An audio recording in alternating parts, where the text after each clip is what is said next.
ರಾಜೀವ್ ಗಾಂಧಿ ಅವ್ರು ಬಂದಾಗ D K Shivakumar ಅವ್ರನ್ನ ರಾಜೀವ್ ಗಾಂಧಿ ಅವರು ಕಾರಲ್ಲಿ ಕುಡಿಸ್ಕೊಂಡು ಎಲ್ಲ ಕರ್ಕೊಂಡು ಹೋಗ್ತಾ ಇದ್ರು. ಡಿ ಕೆ ಶಿವಕುಮಾರ್ ಸಾಹೇಬ್ರು ಎಲ್ಲಿ ಬಂದ್ರೇನು ಅವ್ರ ಹಿಂದೆ ಸಾವಿರಾರು ಜನ ಇರ್ತಾ ಇದ್ರು. ಇದೇನು ಇಷ್ಟೊಂದು ಜನ ಇರ್ತಾರಲ್ಲ ಇವ್ರ ಹಿಂದೆ.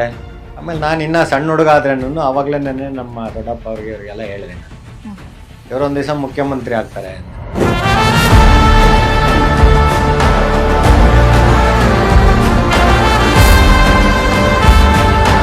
ಡಿ ಕೆ ಶಿವಕುಮಾರ್ ಎಂಬ ಹೆಸರಿನ ನಾನು ಕರ್ನಾಟಕ ರಾಜ್ಯದ ಮುಖ್ಯಮಂತ್ರಿಯಾಗಿ ನಾನೊಬ್ಬ ಅನಾಥ. ನಾನು ನಮ್ಮ ತಂದೆ ತಾಯಿಗಳಿಬ್ರು ತೀರ್ಕೊಂಡಾಗ ಹೋಗಿ ಅವ್ರಿಗೆ ಕೇಳಿದೆ. ಅವ್ರು ಹೇಳಿದ್ರೆ ಏನೋ ಒಂದು ಮಾಡ್ತೀನಿ ಅಂತ. ಬಂದಲ್ಲಿ ವಿಧಾನಸೌಧದಲ್ಲಿ ನೋಡಿ ನನ್ನ ಅಂತ. ಆಯ್ತಣ್ಣ. ಬೆಳಗ್ಗೆ ಹೋದ ವಿಧಾನಸೌಧಗೆ.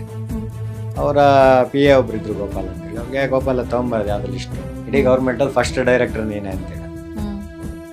ಆ ಋಣನ ನಾವು ಯಾವತ್ತಿಗೆ ತೀರ್ಸಕ್ಕಾಗ.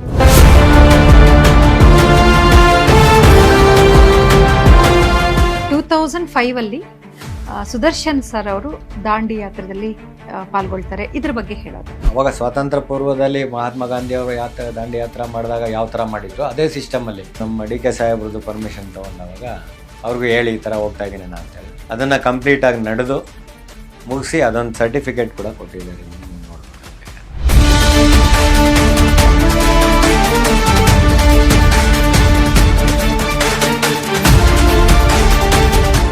ನಂತರ ನೀವು ಯಾವ್ದಾದ್ರು ಒಂದು ಪ್ರತಿಭಟನೆ ಹೋರಾಟಗಳಲ್ಲಿ ಪಾಲ್ಗೊಂಡಿದ್ರ ಹೇಗೆ sir? Madam, regular even today ಎಲ್ಲ ಪ್ರತಿಭಟನೆಗಳಲ್ಲೂ ಎಲ್ಲ ಹೋರಾಟಗಳಲ್ಲೂ ಇದ್ದೇ ಇರ್ತೀವಿ. ಯಾವುದೇ ಕಾರಣಕ್ಕೂ ನಮ್ಗೇನು ಹುಮ್ಮಸ್ ಕಡಿಮೆ ಆಗಿಲ್ಲ.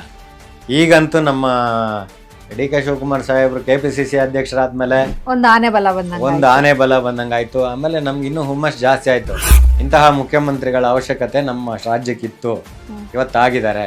ಇನ್ನು ಕೆಲವು ನಾನು ಕೇಳಿದ ಮಾತುಗಳು, ಇವರು ಬರೀ ರಾಜ್ಯ ಮಟ್ಟದಲ್ಲ, ಒಂದು ದಿವಸ ರಾಷ್ಟ್ರ ನಾಯಕರಾಗ್ತಾರೆ ಇವರು ಅನ್ನತಕ್ಕಂಥದ್ದನ್ನ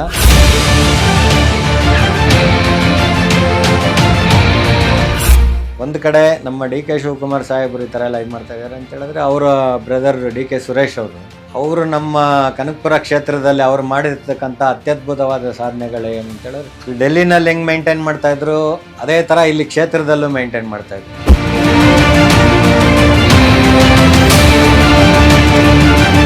ಸುದರ್ಶನ್ ಸರ್ ಚುನಾವಣೆಗೆ ನಿಂತ್ಕೊಂಡಿಲ್ವಾ ಸರ್? ನೋಡಿ, ಇಲ್ಲೂ ನಾನು ಡಿ ಕೆ ಶಿವಕುಮಾರ್ ಅವ್ರನ್ನೇ ಫಾಲೋ ಮಾಡಿದೆ.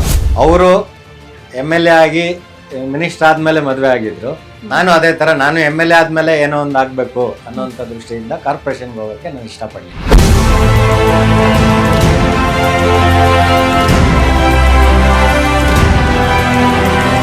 ನೀವು ಅಸೆಂಬ್ಲಿಗೆ ಹೋಗ್ಬೇಕಂತ ನನ್ನ ಮೈಂಡಲ್ಲಿ ಅಸೆಂಬ್ಲಿಗೆ ಹೋದ್ರೆ ನಮ್ಮ ಕ್ಷೇತ್ರ ರಾಜಾಜಿನಗರ ಕ್ಷೇತ್ರ ಬ್ರಾಹ್ಮಣರಿಗೆ ಸಪೋರ್ಟಿಂಗ್ ಆಗಿರತಕ್ಕಂಥ ಕ್ಷೇತ್ರ ಆಗಿರೋದ್ರಿಂದ ನಾನು ಅಸೆಂಬ್ಲಿಗೆ ಡೈರೆಕ್ಟ್ ಆಗಿ ಹೋಗ್ಬೇಕು ಅನ್ನೋದೊಂದು ನನ್ನ.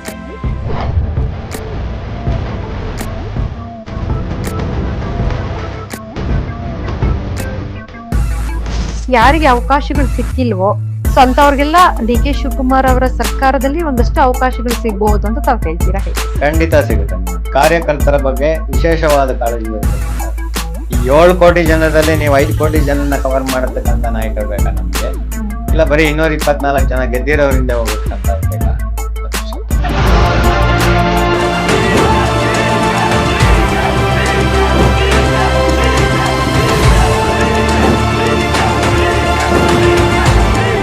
ನಿಮಗೇನ್ ಅನ್ಸುತ್ತೆ, ಅವಕಾಶಗಳು ಯಾಕೆ ನಿಮ್ಗೆ ಸಿಕ್ಕಿಲ್ಲ? ಅಥವಾ ನೀವು ಬಿಟ್ರ ಅಥವಾ ನಿಮ್ಗೆ ಅವಕಾಶಗಳು ಸಿಕ್ಕಿಲ್ಲ? ನಾನು ಅವಕಾಶ ಬಿಟ್ಟಿಲ್ಲ, ಅಂದ್ರೆ ಕಿತ್ಕೊಂಡ್ರ ಸರ್ ಅವಕಾಶಗಳನ್ನ? ನಿಮಗ್ ದೊರಕಬೇಕಾಗಿರೋಂತ ಎಲ್ಲ ಒಂದು ಖಂಡಿತ ಮೇಡಮ್, ಕೆಲವರು ಅದನ್ನು ಮಾಡಿದ್ದಾರೆ. ನಮ್ಮನ್ನ ಲೈಮ್ ಲೈಟ್ ಬರಕ್ ಬಿಟ್ಟಿಲ್ಲ. ಪ್ರಕಾಶ್ ನಗರ ವಾರ್ಡ್ ಅಲ್ಲಿ 4,500 ಜನ ಹುಡುಗರಿಗೆ ನಾನು ಸ್ವಯಂ ಪ್ರೇರಿತ ನನ್ನ ದುಡ್ಡಿನಲ್ಲಿ ಅವ್ರಿಗೆಲ್ಲ ಇನ್ಶೂರೆನ್ಸ್ ಮಾಡಿಸಿ OPD ನಲ್ಲಿ 10,000 ರೂಪಾಯಿವರೆಗೂ ಟ್ರೀಟ್ಮೆಂಟ್ ಸಿಗ್ಬೇಕು, ಆ ಥರ ಸ್ಕೀಮ್ಸ್ ಎಲ್ಲ ಮಾಡಿದೆ.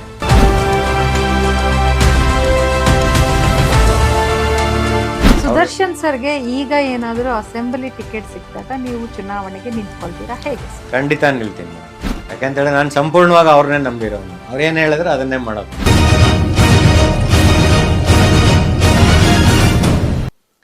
ಅವಾಗಲಿಂದನೂ ನಾನು ಡಿ ಕೆ ಶಿವಕುಮಾರ್ ಅವರ ಅನುಯಾಯಿ.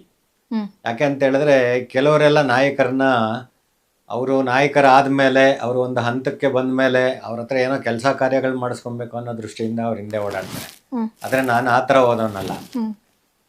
ಅವರ ನೇರ ನುಡಿ, ಅವರ ದಿಟ್ಟತನ, ಆಮೇಲೆ ಇಂದಿರಾ ಗಾಂಧಿ ಅವರು ರಾಜೀವ್ ಗಾಂಧಿ ಅವರು, ಸೋನಿಯಾ ಗಾಂಧಿ ಅವರು ಇವರಿಂದ ಪ್ರೇರೇಪಿತನಾಗಿ ಕಾಂಗ್ರೆಸ್ ಪಕ್ಷದಲ್ಲಿ ನಾವು ಸಕ್ರಿಯವಾಗಿ ತೊಡಗಿಸ್ಕೊಂಡಿದ್ದು.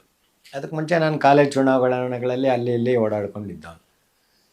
ನನ್ನ ಜೊತೆಯಲ್ಲಿದ್ದಂತಹ ಯುವಕರು ಮತ್ತು ನನ್ನ ಒಂದು ಸಂಘಟಿತ ಇದನ್ನು ನೋಡಿ ನನ್ನ NSUIಗೆ ಕರ್ಕೊಂಡ್ರು ಅವರು. ಸರ್, ನೀವು ರಾಜಕೀಯಕ್ಕೆ ಬರಬೇಕು ಅಂತ ಯಾಕೆ ಅನ್ಕೊಂಡ್ರಿ? ನಿಮ್ಮ ಬಾಲ್ಯದ ದಿನಗಳ ಬಗ್ಗೆ ವೀಕ್ಷಕರಿಗೆ ತಿಳಿಸ್ಕೊಡೋದಾದ್ರೆ. ಮೇಡಮ್, ನಾನು ಹುಟ್ಟಿದ್ದು ಬನಹಳ್ಳಿ ಅಂತೇಳಿ, ಇವಾಗ ಸೂರ್ಯನಗರ ಅಂತ ಏನಾಗಿದೆ ಎಲೆಕ್ಟ್ರಾನಿಕ್ ಸಿಟಿ ಹತ್ರ, ಚಂದಾಪುರ ಹತ್ರ, ಆ ಊರಲ್ಲಿ. ನಾವು ಹಳ್ಳಿಗಾಡಿನಲ್ಲಿ ಬೆಳೆದಂಥ ಜನ. ನಮಗೆ ಜನಗಳು ಅಂತ ಹೇಳಿದ್ರೆ ನಾವು ನಮ್ಮೂರಲ್ಲಿ ಇವಾಗ ಸಿಟಿ ಆಗಿಬಿಟ್ಟಿದೆ ಬಿಡಿ ಅದು. ಅವಾಗ ನಮ್ಮ ಇಡೀ ಊರಲ್ಲಿ 2800 ಮನೆಗಳಿತ್ತು ಚಂದಾಪುರದಲ್ಲಿ. ಆ 2800 ಮನೆಗಳಲ್ಲಿ ನಮ್ಮ ಇವರು ಅಂದರೆ ನಮ್ಮ ಬ್ರಾಹ್ಮಣರು ಒಂದು 7-8 ಮನೆಗಳಿತ್ತು ಅಷ್ಟೇ. ಇನ್ನು ಮಿಕ್ದವರೆಲ್ಲ ಬೇರೆಯವರನ್ನೇ. ನಾನು ಪ್ರತಿ ಭಾನುವಾರನೂ ಪ್ರತಿಯೊಂದು ಮನೆಗಳಿಗೂ ಹೋಗಿ ಅವ್ರನ್ನ ಮಾತಾಡಿಸಿ ಬರ್ತಾಯಿದ್ದೆ, irrespective of caste and creed. ನಮಗೆ ಯಾವುದೇ ಜಾತಿ ಭೇದ ಆಗಲಿ ಅದಾಗಲಿ ಇದಾಗಲಿ ಏನೂ ಇರ್ತಾ ಇರಲಿಲ್ಲ. ಇವನ್ ದೇವಸ್ಥಾನಕ್ಕೆ ಬಂದರೂ ಅಷ್ಟೇ. ನಮ್ಮದೊಂದು ಆಂಜನೇಯನ ದೇವಸ್ಥಾನ ಇದೆ. ನಾಲ್ವಡಿ ಕೃಷ್ಣರಾಜ ಒಡೆಯರ್ ಅವರು ನಮಗೆ 125 ಎಕರೆ ಜಮೀನನ್ನು ಕೊಟ್ಟಿದ್ರು ದೇವಸ್ಥಾನಕ್ಕೆ ದತ್ತಿಯಾಗಿ. ಹಾಗಾಗಿ 14 ದೇವಸ್ಥಾನದ ಪೂಜಾ ಕೈಂಕರ್ಯಗಳನ್ನ ನಮ್ಮ ಫ್ಯಾಮಿಲಿಯವ್ರು ಮಾಡ್ಕೊಂಡು ಬರ್ತಾಯಿದ್ರು. ಹಾಗಾಗಿ ಜನಸಂಪರ್ಕ, ಜನಗಳ ಒಡನಾಟ ಅವಾಗ್ಲಿಂದನೂ ಇತ್ತು ನಮಗೆ. ಮೊದಲನೇ ಬಾರಿಗೆ ಸನ್ಮಾನ್ಯ DK ಶಿವಕುಮಾರ್ ಅವರು MLA ಚುನಾವಣೆಗೆ ನಿಂತಾಗ ಬರೀ ಊಹಾಪೋಹಗಳು ಕೇಳ್ತಾ ಇದ್ವಿ ನಾವು. ನಾನು ಅವ್ರನ್ನ ನೋಡಿರಲಿಲ್ಲ ಆಗ. ಎಲ್ಲರೂ ಹೇಳ್ತಾ ಇದ್ರು, ಯಾರೋ DK ಶಿವಕುಮಾರ್ ಅಂತೆ, ಇನ್ನು ಯುವಕರಂತೆ, ಅವರು MLA ಆಗ್ತಾ ಇದ್ದಾರೆ, MLA ಚುನಾವಣೆಗೆ ನಿಂತಿದ್ದಾರಂತೆ, ಹಂಗಂತೆ ಹಿಂಗಂತೆ. ಸರಿ ಅಂತ ನಾನು ಅಷ್ಟೊಂದು ಇದ್ರಾಗ ಗೊತ್ತಿಲ್ಲ ನಮಗೂ, ನಾವು ಅವ್ರನ್ನ ನೋಡಬೇಕು. ಆಮೇಲೆ ಯಾರು ಅಂತ ಹೇಳಿದ್ರೆ DK ಶಿವಕುಮಾರ್ ಅವರ ಬಹುಶಃ ಅವ್ರ ಮಾವನ ಏನೋ ಅನಿಸುತ್ತೆ, ಏನು ಸಂಬಂಧ ಅಂತ ಹೇಳಿದ್ರೆ KG ತಿಮ್ಮೇಗೌಡರು ಅಂತೇಳಿ ಬೆಂಗಳೂರಲ್ಲಿ ಫಸ್ಟ್ MP ಅವರು. ಅವರು ಒಂದು ಸತಿ ಅಲ್ಲಿ ಇದಕ್ಕೆ ಬಂದಿದ್ರು ಚುನಾವಣಾ ಪ್ರಚಾರಕ್ಕೆ. ಅವಾಗ ಹಿರಿಯ ನಾಯಕರು, ನಾವಿನ್ನ ಸಣ್ಣವರು, ದೇವರಾಜ ಅರಸರವರು, ಅವರು ಇವರೆಲ್ಲ ಬಂದಿದ್ರು. ಇಂದಿರಾ ಗಾಂಧಿ ಅವ್ರು ಬರ್ತಾರಂತೆ ಹೆಲಿಕಾಪ್ಟ್ರಲ್ಲಿ. ಹೆಲಿಕಾಪ್ಟರ್ ಅಂದರೆ ಅವಾಗ ಅತ್ಯದ್ಭುತ. ಇವಾಗಂದರೆ ನಿಮಿಷಕ್ಕೆ ಒಂದೊಂದು ಓಡಾಡ್ತಾ ಇರುತ್ತೆ. ಅವಾಗ ತುಂಬ ಅತ್ಯದ್ಭುತವಾದಂಥ ಇದದು. ಯಾವುದೋ ಇದರಲ್ಲಿ ಬರ್ತಾರಂತೆ, ಫುಲ್ಲು 1000 ಜನ ಸೇರಿದ್ದಾರೆ. ಅಲ್ಲಿ ಬಂದರು, ಇವ್ರನ್ನ ನೋಡಿದ್ವಿ. ಆಮೇಲೆ ಅದರ ನಂತರ ರಾಜೀವ್ ಗಾಂಧಿ ಅವ್ರು ಬಂದಾಗ DK ಶಿವಕುಮಾರ್ ಅವ್ರನ್ನ ರಾಜೀವ್ ಗಾಂಧಿ ಅವರು ಕಾರಲ್ಲಿ ಕುಡಿಸ್ಕೊಂಡು ಎಲ್ಲ ಕರ್ಕೊಂಡು ಹೋಗ್ತಾಯಿದ್ರು. ನಮ್ಗೆ ಗೊತ್ತೇ ಏನಕ್ಕೆ ಕರ್ಕೊಂಡು ಹೋಗ್ತಾಯಿದ್ರು, ಅವ್ರು ಇನ್ನೂ MLA ಆಗಿಲ್ವಲ್ಲ, ಏನಕ್ಕೆ ಕರ್ಕೊಂಡು ಹೋಗ್ತಿದ್ದಾರೆ ಇವ್ರನ್ನ, ಎಲ್ಲ MLAನ ಏನಿದು, ನಮ್ಗೆ ಕನ್ಫ್ಯೂಷನ್. ಯಾಕಂದರೆ ಇನ್ನೂ ಸ್ಕೂಲು ಅವಾಗ ತಾನೇ ಕಾಲೇಜಿನ ಇದಕ್ಕೆ ಬಂದಿದ್ದು, ಇದ್ರ ಬಗ್ಗೆ ಏನೂ ಗೊತ್ತಿರಲಿಲ್ಲ ರಾಜಕೀಯದ ಬಗ್ಗೆ. ಇದನ್ನೆಲ್ಲ ನೋಡಿ ನಾವು ಅವ್ರ ಥರನೇ ಆಗಬೇಕು. ಅವ್ರು ಎಲ್ಲಿ ಬಂದ್ರೇನು, DK ಶಿವಕುಮಾರ್ ಸಾಹೇಬರು ಎಲ್ಲಿ ಬಂದ್ರೇನು ಅವ್ರ ಹಿಂದೆ 1000 ಜನ ಇರ್ತಾಯಿದ್ರು. ಇದೇನು ಇಷ್ಟೊಂದು ಜನ ಇರ್ತಾರಲ್ಲ ಇವರಿಂದ, ಏನಕ್ಕೆ ಅಂತ ಯಾರನ್ನ ಕೇಳಿದಾಗ ಹಿರಿಯರನ್ನೊಬ್ಬರನ್ನ ಅವ್ರು ಹೇಳಿದ್ರೆ, ಇಲ್ಲಪ್ಪ ನೋಡು, ಈ ಥರ ಇವೇನ ಒಂದು ಡಿಸಿಷನ್ ತೊಗೊಬೇಕು, ಸರ್ಕಾರದಲ್ಲಿ ಏನೋ ಒಂದು ಕೆಲಸಗಳಾಗಬೇಕು. ಅವಾಗ ನಮಗೆ ಗೊತ್ತಿದ್ದ ಕೆಲಸ ಏನಂದ್ರೆ, ನಮ್ಮೂರಿಗೆ ರೋಡ್ ಇಲ್ಲ, ಈ ರೋಡ್ ಮಾಡ್ತಾರೆ ಅವರು, ಮಾಡ್ತಾರಪ್ಪ ಅಂತ. ಅದೆಲ್ಲ ಮಾಡಬೇಕಂದ್ರೆ ಇದೆಲ್ಲ ಚುನಾವಣೆಯಲ್ಲಿ ಇದ್ರಲ್ಲಿ ಗೆದ್ದು MLA ಆಗಿ ನಂತ ಮಂತ್ರಿಗಳಾಗಿ ಈ ಥರ ಎಲ್ಲ ಆದಾಗ ಅವ್ರಿಗೆ ಒಂದು ಇದಿರುತ್ತೆ. ಆಮೇಲೆ ನಾನು ಇನ್ನೂ ಸಣ್ಣ ಹುಡುಗ ಆದ್ರೇನು ಅವಾಗಲೇ ನಮ್ಮ ದೊಡ್ಡಪ್ಪ ಇವ್ರಿಗೆಲ್ಲ ಹೇಳಿದೆ ನಾನು, ಇವರೊಂದು ದಿವಸ ಮುಖ್ಯಮಂತ್ರಿ ಆಗ್ತಾರೆ ಅಂದೆ. ಏನು ಜ್ಯೋತಿಷ್ಯ ಹೇಳ್ತಾ ಇದೆಯಾ ನಾನು, ಇನ್ನೂ ನಡೆಯೋ ಸುಮ್ಮನೆ ಅಂದರು ಸಣ್ಣ ಹುಡುಗ. ನಾನು ಹೇಳಿದೆ, ನಾನು ಜ್ಯೋತಿಷ್ಯ ಹೇಳ್ತಾ ಇಲ್ಲ, ಅವ್ರು ನಡ್ಕೊತಾ ಇರೋ ರೀತಿ, ಅವರಿಂದ ಜನ ಹೋಗ್ತಾ ಇರೋ ರೀತಿ ನೋಡಿ ನನ್ಗೆ ಹಂಗೆ ಅನ್ನಿಸ್ತಾ ಇದೆ, ನಾನು ರಾಜಕೀಯಕ್ಕೆ ಸೇರ್ಕೊತೀನಿ. ಆಯ್ತು ಸೇರ್ಕೊಳ್ಳಪ್ಪ, ಯಾರು ಬೇಡ ಅಂದರು, ಹೋಗು ಸೇರ್ಕೊ ಹೋಗು. ಸರಿ ಅಂತ ಅವಾಗ ಬಂದು ನಾನು NSUI ಇವರು ಜೋಸೆಫ್ ಸ್ಟಾಲಿನ್ ಅವ್ರಿಗೆ ಹೇಳಿ ಅವರು ನನ್ನ ಸಲೀಂ ಅಹಮದ್ ಅವ್ರ ಹತ್ರ ಕರ್ಕೊಂಡು ಹೋದ್ರು, ನನ್ನ ಸೇರಿಸಿದ್ರು ಇದಕ್ಕೆ. ಸರ್, ಆವತ್ತಿನ ದಿನದಲ್ಲಿ ಮನೆಗಳಲ್ಲಿ ರಾಜಕೀಯಕ್ಕೆ ಹೋಗ್ತೀವಿ ಅಂತ ಹೇಳಿದ್ರೆ ಬೇಡ ಅನ್ನೋರೇ ಜಾಸ್ತಿ ಇರ್ತಾ ಇದ್ರಲ್ವಾ ಸರ್? ಮೇಡಮ್, ನಂದು ಏನು ಡಿಫ್ರೆಂಟ್ ಆಗಿತ್ತು ನಮ್ಮ ಫ್ಯಾಮಿಲಿನಲ್ಲಿ ಅಂತ ಹೇಳಿದ್ರೆ, ನಾನು ದೇವಸ್ಥಾನ ಅಂದರೆ ಹೇಳಿದ್ನ, ನಾನು ಸ್ಕೂಲಿಗೆಲ್ಲ ಬಿಟ್ಬಿಟ್ಟು ಬರೀ ದೇವಸ್ಥಾನದಲ್ಲೇ ಇದ್ಬಿಡ್ತಾ ಇದ್ದೆ ಪೂಜೆ ಅಂತ ಹೇಳಿದ್ರೆ. ಯಾಕಂದರೆ ಜನ ಜಾಸ್ತಿ ಬರ್ತಾರಲ್ಲ, ಮೇಂಟೈನ್ ಮಾಡೋಕೆ ಹುಡುಗರು ಬೇಕು. ನಮ್ಮ ಮನೆಯವ್ರೂ ಏನು ಅಷ್ಟೊಂದು ಅದ್ರ ಬಗ್ಗೆ ಸ್ಕೂಲ್ಗೆ ಹೋದ್ನ, ಕಾಲೇಜ್ಗೆ ಹೋದ್ನ, ಇದು ಮಾಡ್ದ ಅಂತ ಕೇಳ್ತಾ ಇರಲಿಲ್ಲ.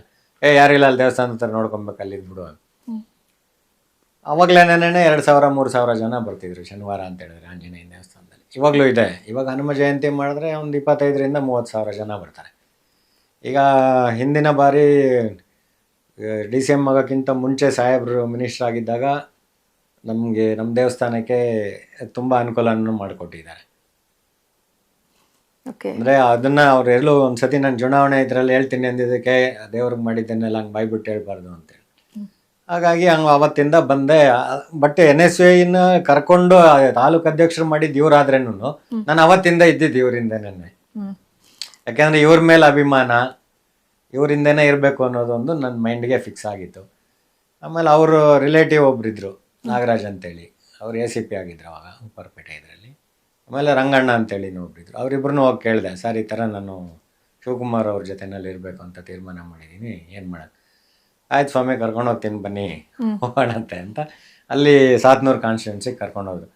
ಅಲ್ಲೂ ನೋಡಿ ನನಗೆ ಕಣ್ಣಲ್ಲಿ ಒಂಥರ ನೀರೇ ತುಂಬ್ಕೊಂಡಂಗೆ ಆಯಿತು. ಯಾಕಂತ ಹೇಳಿದ್ರೆ ಇವ್ರು ಎಲ್ಲ MLA ಕ್ಯಾಂಡಿಡೇಟ್ಗಳ ಹಿಂದೆ 10-20 ಜನ ಇದ್ರೆ ಇವರಿಂದ 1000 ಜನ ಹೋಗ್ತಾ ಇದ್ದಾರೆ ಓಟ್ ಕೇಳಕ್ಕೆ. ನಾನೇ ಇವ್ರು ಇವಾಗಲೇ ಗೆದ್ಬಿಟ್ಟಿರಂಗಿದೆ, ಇವ್ರೇನು ಪ್ರಚಾರನೇ ಮಾಡೋದು ಬೇಕಾಗಿಲ್ಲ ಅನ್ಸುತ್ತಲ್ಲ ಅಂದೆ ನಾನು.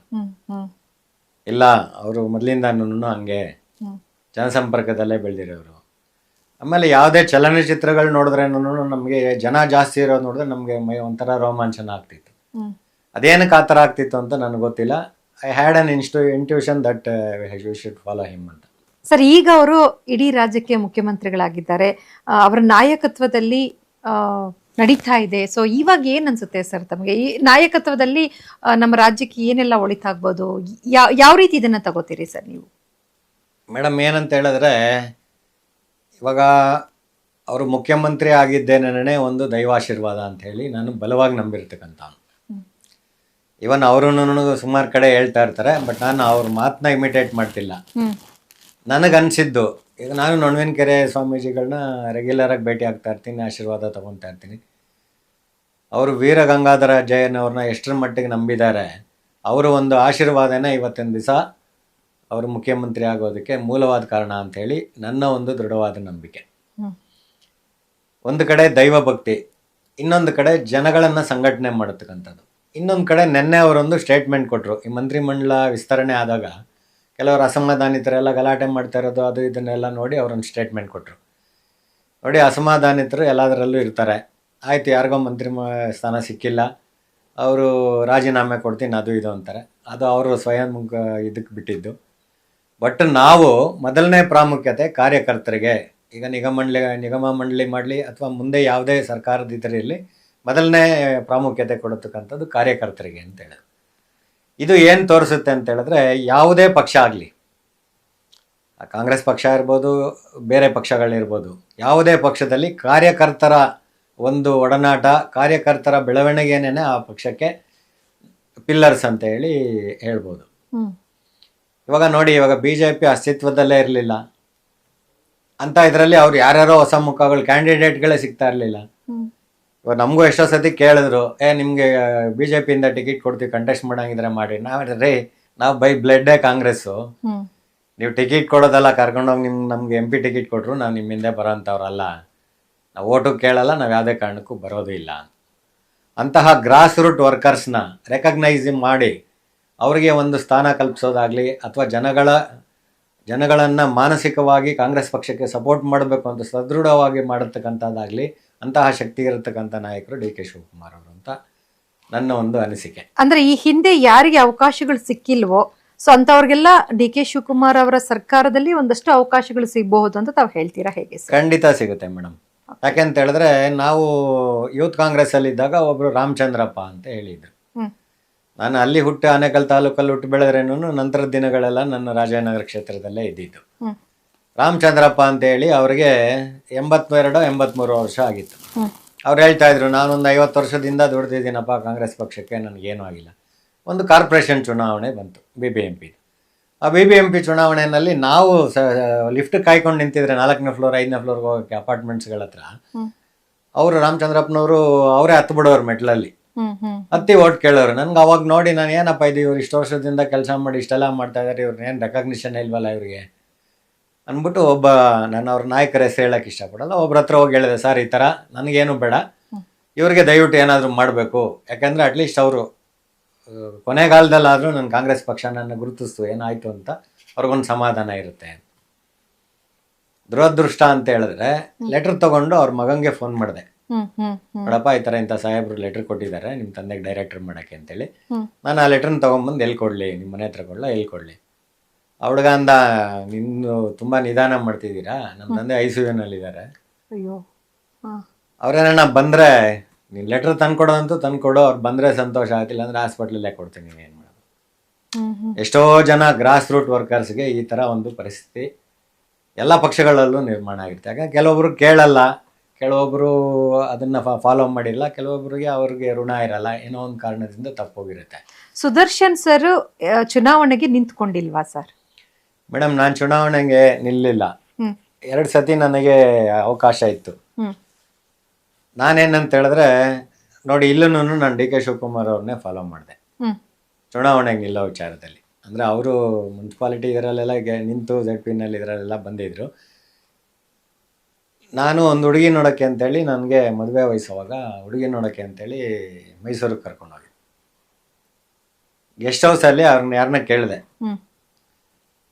ಇವರು ಸಾಹೇಬರು ಮೈಸೂರಲ್ಲಿ ಮದುವೆ ಆಗೋಕ್ಕೆ ಹುಡುಗಿ ನೋಡೋಕೆ ಹೋಗಿದ್ದಾಗ ಯಾವ ರೂಮಲ್ಲಿ ಇದ್ರು, ಅದೇ ಸರ್ DK ಶಿವಕುಮಾರ್ ಸಾಹೇಬರು ಇದೇ ರೂಮಲ್ಲಿ ಇದ್ದಿದ್ದು ಹುಡುಗಿ ನೋಡೋಕೆ ಬಂದಾಗ ಅಂತ. ಇದೊಂಥರ ಸೆಂಟಿಮೆಂಟಲ್ ಅಟ್ಯಾಚ್ಮೆಂಟ್ ಅವ್ರದ್ದು ನಮ್ದು. ಬಟ್ ನಾನು ಅವ್ರ ಹತ್ರ ಇದನ್ನೆಲ್ಲ ಹೇಳ್ಕೊಳ್ಳೋಕೆ ಯಾವಾಗಲೂ ಅವಕಾಶ ಸಿಕ್ಲಿಲ್ಲ. ಅವರು MLA ಆಗಿ ಮಿನಿಸ್ಟರ್ ಆದ್ಮೇಲೆ ಮದುವೆ ಆಗಿದ್ರು. ನಾನು ಅದೇ ತರ, ನಾನು MLA ಆದ್ಮೇಲೆ ಏನೋ ಒಂದು ಆಗ್ಬೇಕು ಅನ್ನೋಂಥ ದೃಷ್ಟಿಯಿಂದ ಕಾರ್ಪೊರೇಷನ್ಗೆ ಹೋಗೋಕ್ಕೆ ನಾನು ಇಷ್ಟಪಡ್ಲಿಲ್ಲ. ನನಗೆ ಹೇಳಿದ್ರು, ನೋಡಪ್ಪ 7 ವಾರ್ಡ್ ಇದೆ, ನಿಮ್ಗೊಂದು ನಿಮ್ಮ ಕ್ಯಾಟಗರಿಗೆ ಬರುತ್ತೆ, ನಿಲ್ಲಂಗಿದ್ರೆ ನಿಲ್ಲಿ ಅಂತ. ಅಲ್ಲಿ ನಮ್ಮ ಇನ್ಚಾರ್ಜ್ ಇದ್ದಂಥವ್ರು, ಇವಾಗ KPCC ಅಧ್ಯಕ್ಷರಾಗಿದ್ದಾರೆ ಅವರು ಹರಿಪ್ರಸಾದ್ ಅವರು ಹೇಳಿದ್ರು. ನನ್ನ DK ಶಿವಕುಮಾರ್ ಅವ್ರನ್ನ ಕೇಳಲಿಲ್ಲ ನಾನು, ಯಾಕಂದ್ರೆ ಕಾರ್ಪೊರೇಷನ್ ನನಗೆ ಇಂಟ್ರೆಸ್ಟ್ ಇರಲಿಲ್ಲ ಅಂತೇಳಿ. ಮಲ್ಲಿಕಾರ್ಜುನ್ ಖರ್ಗೆ ಸಾಹೇಬರು KPCC ಅಧ್ಯಕ್ಷರಾಗಿದ್ದಾಗ ನನ್ನ ಹೆಸರು ಪ್ಯಾನಲ್ಗೆ ಹೋಯ್ತು ಅಸೆಂಬ್ಲಿ ಚುನಾವಣೆಗೆ. ಪ್ಯಾನಲ್ಗೆ ಹೋಗಿ ಡಿಸ್ಟ್ರಿಕ್ಟ್ ಪ್ಯಾನಲಲ್ಲಿ ಮೊದಲನೇ ಹೆಸರಿತ್ತು, ರಾಮಲಿಂಗಾರೆಡ್ಡಿ ಅವರು DCC ಅಧ್ಯಕ್ಷರಾಗಿದ್ದರು. ಖರ್ಗೆ ಸಾಹೇಬರು ಪ್ಯಾನಲಲ್ಲಿ ಕಳಿಸಿದ್ರು, ಪೃಥ್ವಿರಾಜ್ ಚೌಹಾಣ್ ಅವ್ರ ಹತ್ರ ಹೋಯ್ತು ನಮ್ಮ ಹೆಸರು. ಇನ್ನೇನು ನಮಗೆ ಕ್ಲಿಯರ್ ಆಗಬೇಕು, ಯಾಕಂದರೆ 13 ಜನ ಸೆಕ್ರೆಟರಿಗಳಲ್ಲಿ ನಾನು senior general secretary youth Congress. Community wise ನಾನು ಒಬ್ಬನೇ ಬ್ರಾಹ್ಮಣರವನಿದ್ದದ್ದು. ನನಗೆ ಕೊಡ್ತಾ ಟಿಕೆಟ್ ಅಂತ ಬಲವಾದ ಒಂದು ನಂಬಿಕೆ ಇತ್ತು. ಅವಾಗ ಏನಾಯ್ತು ಅಂತ ಹೇಳಿದ್ರೆ, ಈ ಲೇಡೀಸ್ಗೆ ಕೊಡಬೇಕು ಅನ್ನೋತಕ್ಕಂಥದ್ದು ಒಂದು ಬಂತು. ಅವಾಗ ಅವ್ರಿಗೆ ನಮ್ಮ ಕ್ಷೇತ್ರದಿಂದ ರಾಜನಗರ ಕ್ಷೇತ್ರದಿಂದ ಲೇಡಿ ಕೊಟ್ಟರು. ಹಾಗಾಗಿ ನನಗೆ ಚುನಾವಣೆಗೆ ಅವಕಾಶ ಸಿಕ್ಕಲಿಲ್ಲ. ನನ್ನ ಜೀವನದಲ್ಲಿ, ನಿಜ ಜೀವನದಲ್ಲಿ ಇತ್ತೀಚೆಗೆ ನಡೆದಿರತಕ್ಕಂಥ ಒಂದು ಘಟನೆ. ಇವರು ಮುಖ್ಯಮಂತ್ರಿಗಳಾಗೋದಕ್ಕಿಂತ ಒಂದು ಸ್ವಲ್ಪ ದಿವಸ ಮುಂಚೆ ನಾನು ರೆಗ್ಯುಲರ್ ಜಪ ಮಾಡ್ಕೊಂಡು ಕೂತಿರ್ತೀನಿ. ಡೈಲಿ 2-3 ಅವರ್ಸ್ ನಾನು ಪೂಜೆ ಜಪ ಮಾಡ್ತೀನಿ. ಅವಾಗ ವೀರ ಗಂಗಾಧರ ಜೈನ್ ಅವರು ಕಾಣಿಸ್ತಾ ಇರೋರು ನನಗೆ. ಯಾಕಂದ್ರೆ ನಾನೇನು ಅವ್ರ ಅನುಯಾಯಿ ಅಲ್ಲ, ಏನೂ ಅಲ್ಲ. ನಾನು ಆಂಜನೇಯನ್ ಬಿಟ್ಟರೆ ಬೇರೆ ಯಾವ ದೇವಸ್ಥಾನಕ್ಕೆ ಹೋಗೋನು ಅಲ್ಲ. ಯಾವ ದೇವಸ್ಥಾನಕ್ಕೆ ಹೋದ್ರೆ ಆಂಜನೇಯಂಗೆ ನಮಸ್ಕಾರ ಮಾಡೋದು, ನನ್ನ ಆ ಥರ ಒಂದಿದ್ದು. ನಾನೇನು ಈ ಥರ ಕಾಣಿಸ್ತಾ ಇದ್ದಾರಲ್ಲ, ಈ ಥರ ಕಾಣಿಸ್ತಾ ಇದ್ದಾರೆ ಗುರುಗಳು ಅಂತ ಹೇಳಿದ್ರೆ, ಗುರುಗಳು ಸಂಪೂರ್ಣವಾದ ಆಶೀರ್ವಾದ ನಮ್ಮ ನಾಯಕರಿಗೆ ಸಿಕ್ಕಿದೆ. ಇದು ಎಷ್ಟೋ ಸತಿ ನಾನು ಕೆಲವು ನಮ್ಮ ಪಕ್ಷದವರು ಇವ್ರ ಹತ್ರ ಜಗಳ ಕೂಡ ಆಡಿದ್ದೀನಿ ಇದ್ರ ಬಗ್ಗೆ.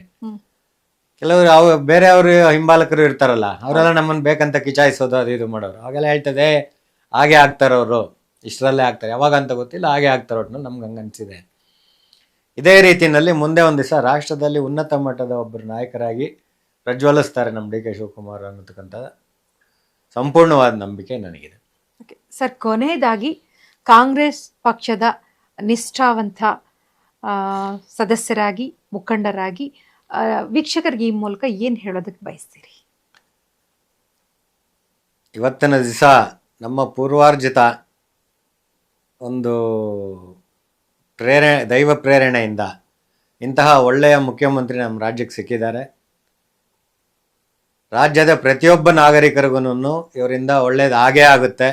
ಹಾಗಾಗಿ ಬೇರೆ ಪಕ್ಷಗಳು ಮಾಡತಕ್ಕಂಥ ಬೂಟಾಟಿಕೆಗಳಿಗೆ, ನಾಟಕಗಳಿಗೆ, ಸುಳ್ಳು ಆಶ್ವಾಸನೆಗಳಿಗೆ ಕಿವಿಗೊಡದೆ ನಿರಂತರ ಕಾಂಗ್ರೆಸ್ ಪಕ್ಷದ ಪರವಾಗಿ ಇರಬೇಕು ಅಂಥೇಳಿ ಎಲ್ಲ ನಾಗರಿಕರಲ್ಲಿ ನನ್ನ ವಿನಂತಿ ಮಾಡ್ಕೊತೀನಿ.